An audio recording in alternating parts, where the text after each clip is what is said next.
বিসমিল্লাহির রহমানির রহিম। প্রিয় দেশবাসী, আসসালামু আলাইকুম রহমতুল্লাহি বারাকাতুহু। নতুন সরকার এসেছে, নতুন বিরোধী দল এসেছে, 2 মাস বয়সী। সংসদও ভালোই চলতেছে, সরকারি দল বিরোধী দল ভালোই কথা বলতেছে, সংসদও জমে উঠেছে এবং ইরান, ইসরায়েল এবং যুক্তরাষ্ট্রের যুদ্ধের কারণে সারা পৃথিবী সমস্যায়। সেই সমস্যা বাংলাদেশেও আছে।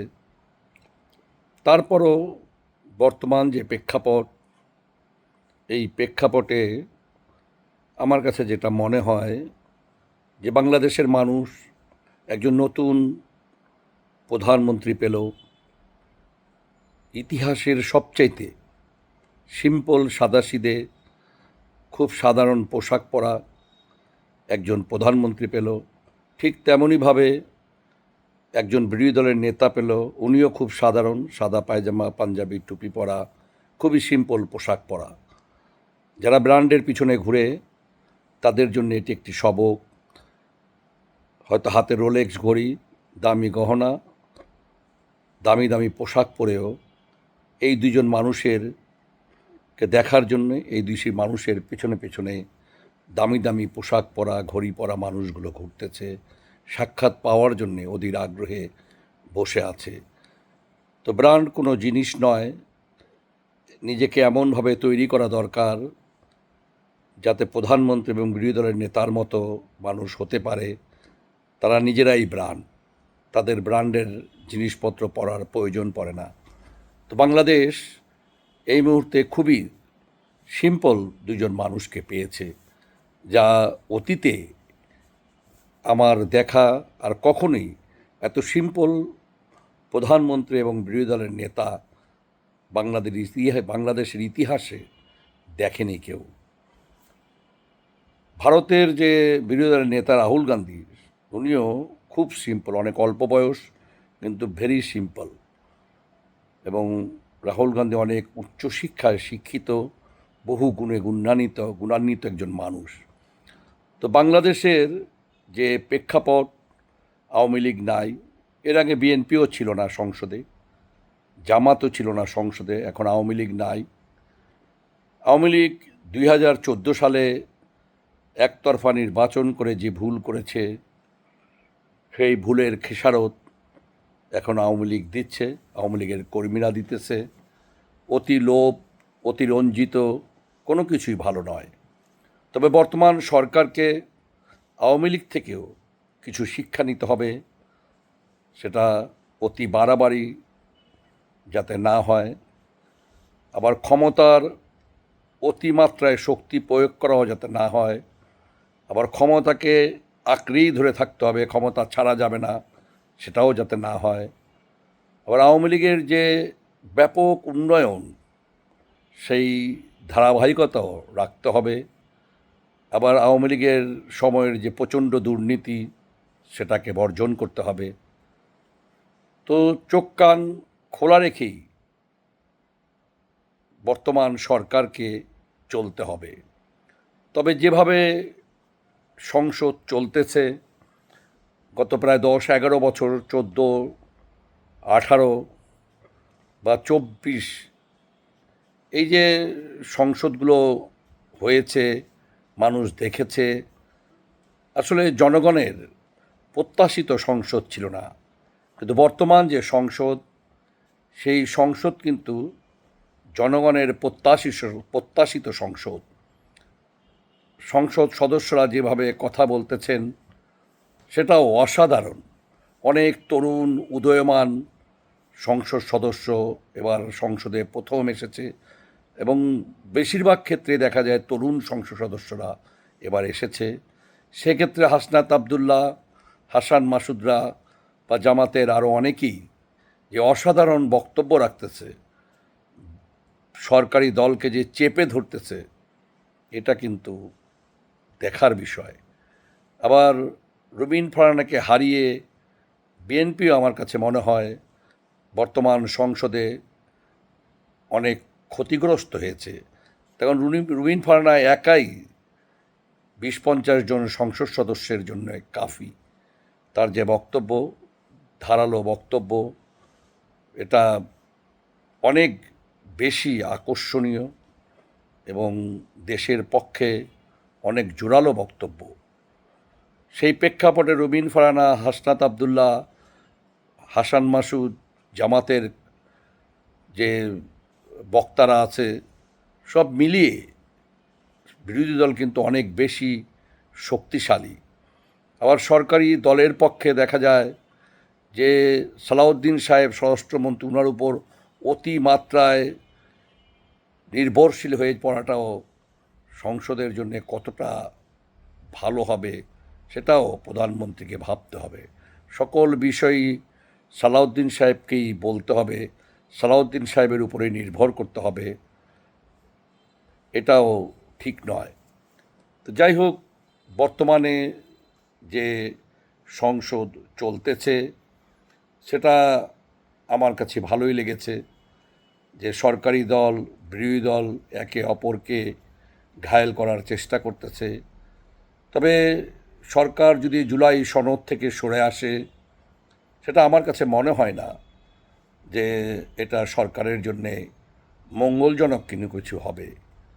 যে কোনো বিষয় হোক, বিরোধী দলের সাথে যদি আলাপ আলোচনা করে দেশ চালাতে সরকার ব্যর্থ হয়, তাহলে এক সময় সরকারকে বিপদে পড়তে হতে পারে। তবে যাই হোক, দেশে নতুন সরকার এসেছে, নতুন বিরোধী দল এসেছে, 2 মাসের সরকার, 2 মাসের বিরোধী দল। এই মুহূর্তেই ফাইনাল কোনো কিছু বলা যাবে না, আরও সময় দিতে হবে। তবে আমরা আশা করি যে দেশ আবার উন্নয়নের ধারাবাহিকতায় ফিরবে। আমরা লোডশেডিং চাই না। রাস্তাঘাটে প্রচণ্ড যানজট। আমি যে এলাকায় থাকি, ঢাকা 7-এর সংসদ সদস্য হামিদুর রহমান হামিদ সাহেবকেও দেখলাম বক্তব্য দিতে। উনি ভালো কথাই বলেছেন। ঢাকা 7-এর যে গ্যাসের সমস্যা, যানজটের তীব্র সমস্যা, এই ঢাকা 7-এ, পুরনো ঢাকায় নাজিরা বাজার, লালবাগ, শেখ সাহেব বাজার, কামরাঙ্গীর চর, কিল্লার মোড়, ইসলামপুর, এগুলো জায়গায় ট্রাফিক নাই, ট্রাফিকের ব্যবস্থা নাই। তা আমরা এত ট্যাক্স খাজনা দেই, তো তারপর আমরা কেন ট্রাফিক পাব না? চকবাজারে ট্রাফিক নাই, এক সময় এসেছিল আবার চলে গেছে। তো এগুলো ব্যাপারে হামিদ সাহেব অনেক ভালো কথা বলেছে। লালবাগের, ঢাকা 7-এর অনেক সমস্যার কথা বলেছে। এই জন্য আমি হামিদ সাহেবকে ধন্যবাদ জানাই।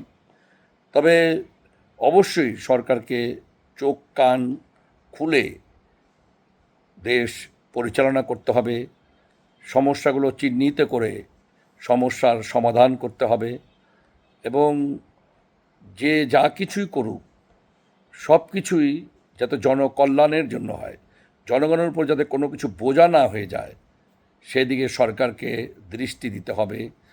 যদি ঘন ঘন লোডশেডিং হয়, অলরেডি লোডশেডিং শুরু হয়ে গেছে, কারণ আওয়ামী লীগ বিদ্যুতের একটি অভাবনীয় উন্নতি করেছিল এবং প্রায় 15 দিন, 20 দিন, 1 মাসে একবার বিদ্যুৎ যেত। এই যে ব্যাপক বিদ্যুতের উন্নয়ন, এই জিনিসটা যে বিদ্যুৎ মন্ত্রী উনি বলতেছেন যে লোন না নিয়ে লোডশেডিং করা ভালো, এটা কিন্তু জনগণ মানবে না। জনগণ কোনো বাহানা কোনো কিছু মানবে না। এই জন্য তারেক জিয়াকে অনেক বেশি সতর্ক হতে হবে।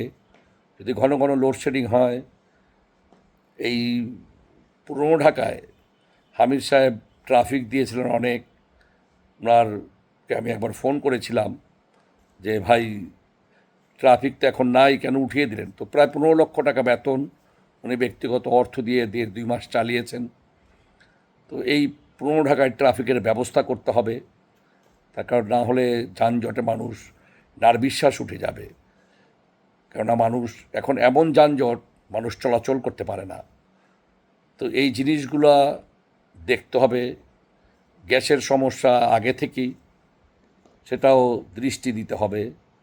তবে সবচেয়ে বড় যে জিনিস, সেটা হচ্ছে দুর্নীতি মুক্ত করতে হবে, চাঁদাবাজদের হাত থেকে দেশকে বাঁচাতে হবে। কেন সব চাঁদার খবর প্রাইম মিনিস্টার পর্যন্ত পৌঁছে না। কেন বিএনপির যে দেশ পরিচালনা করে গেছে 2001 থেকে 2006, সেটা কিন্তু আজকের মতো এত আধুনিক ছিল না। এখন ফেসবুক, টিকটক, ইউটিউবের যুগ। মুহূর্তের মধ্যে, সেকেন্ডের মধ্যে সব কিছু ভাইরাল হয়ে যায়। যেই জিনিসগুলা ভাইরাল হয়, যে চাঁদাবাজিগুলা ভাইরাল হয়, সাথে সাথে সরকার থেকে অ্যাকশন নেওয়া হচ্ছে। তবে এই ব্যাপারে অনেক বেশি সজাগ থাকতে হবে, তার কারণ মানুষ অনেক বেশি সচেতন। মুহূর্তের মধ্যেই অনেক নিউজ হয়ে যায়। তো সেই প্রেক্ষাপটে বিরোধী দল যে ভূমিকা রাখতেছে, চমৎকার ভূমিকা।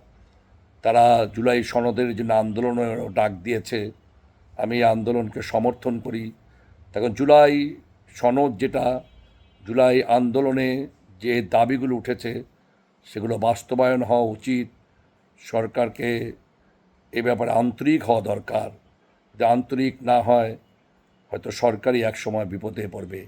কারণ ক্ষমতায় থাকা অবস্থায় মানুষ অন্ধ হয়ে যায়। ক্ষমতায় থাকা অবস্থায় মানুষ তার ভুল ভ্রান্তিগুলো দেখতে পারে না। যেহেতু তারেক জিয়া খুব সাধারণ জীবন যাপন করেন, সেই প্রেক্ষাপটে আমার কাছে মনে হয়, যেহেতু উনি ব্যাপকভাবে খোঁজ খবর রাখেন, তো যে মন্ত্রীরা মন্ত্রণালয় পরিচালনা করতে ব্যর্থ হচ্ছে সেগুলো দ্রুতই পরিবর্তন করা দরকার। যারা ভালো করতেছেন ভালো, তবে চোখ কান খোলা রেখেই দেশ পরিচালনা করতে হবে। দেশকে সামনের দিকে এগিয়ে নিয়ে যেতে হবে। তার কারণ একটা জিনিস বিএনপিকে মনে রাখতে হবে, আওয়ামী লীগের যে উন্নয়নের ধারা, সেই ধারায় বিএনপিকে আসতে হবে। আর না হলে কিন্তু এক সময় জনগণ মুখ ফিরিয়ে নেবে। এজন্য বিএনপিকে অনেক সাবধানে অগ্রসর হতে হবে। এবং জামাতকে আমি ধন্যবাদ জানাই, এনসিপিকে ধন্যবাদ জানাই। তারাও সঠিকভাবে বিরোধী দলের ভূমিকা পালন করতেছে। এখন মনে হয় দেশে সত্যিকার অর্থে একটি শক্তিশালী বিরোধী দল আছে। সবার প্রতি আমার শুভকামনা রইল। আসসালামু আলাইকুম আর রহমতুল্লাহি আবরাকাতুহু।